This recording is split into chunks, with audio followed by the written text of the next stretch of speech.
Dianne Foster, born October 31, 1928, is a Canadian actress of Ukrainian descent who began her career at the age of 13 in a stage adaptation of James Barrie's What Every Woman Knows. At 14 she began a radio career, subsequently moved to Toronto, and became one of Canada's top radio stars, working with Andrew Allen, drama supervisor for the Canadian Broadcasting Corporation on productions such as Stage 49. For a holiday in 1951 she travelled to London, England, where she and Andrew Allen married.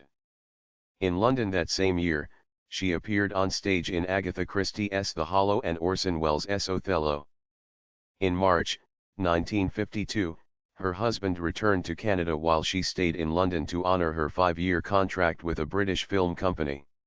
In 1953, she co-starred alongside Charlton Heston and Elizabeth Scott in The Middling Bad for Each Other.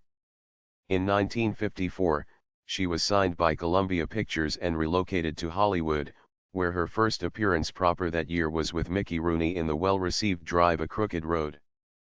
Foster's marriage to Allen effectively was over before she left for the United States.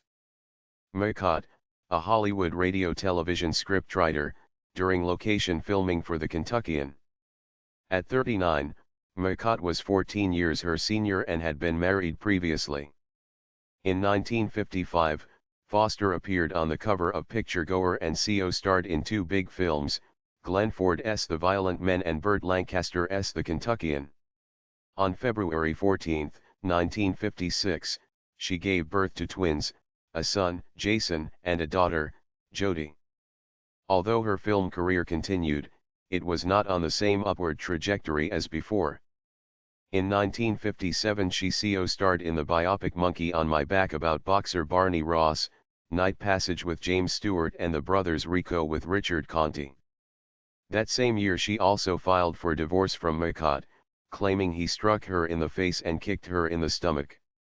The couple reconciled, but it proved to be temporary as they separated twice more before finally divorcing in 1959, with Foster being awarded $250 a month in child support.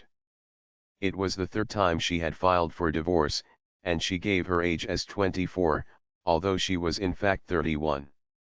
In 1958, she starred with Alan Ladd in The Deep Six, and that same year she appeared alongside Jack Hawkins in Gideon of Scotland Yard before her last really big picture, The Last Hurrah. It featured an all-star cast that included Spencer Tracy, Pat O'Brien, and Basil Rathbone, and was nominated for 2 BAFTA awards. In 1960, Foster was the title guest star in the episode Lawyer in Petticoats on the short-lived NBC Western series Overland Trail starring William Bendix and Doug McClure. Foster also appeared in 1960 in 3 other NBC Westerns: Bonanza, as Joyce Edwards in The Mill, Wagon Train, as Leslie Ivers in Trial for Murder, Part 2, and Riverboat, as Marion Templeton in Path of the Eagle. After her divorce from McCott she married Dr. Harold Rowe, a Van Nuys dentist. In the same year she made her last film appearance, in the Dean Martin vehicle Who's Been Sleeping in My Bed. She made 4 guest appearances on Perry Mason between 1962 to 1965, and appeared in the Caesar's Wife episode of The Big Valley in 1966. She retired from show business in 1966 to concentrate on rearing her 3 children.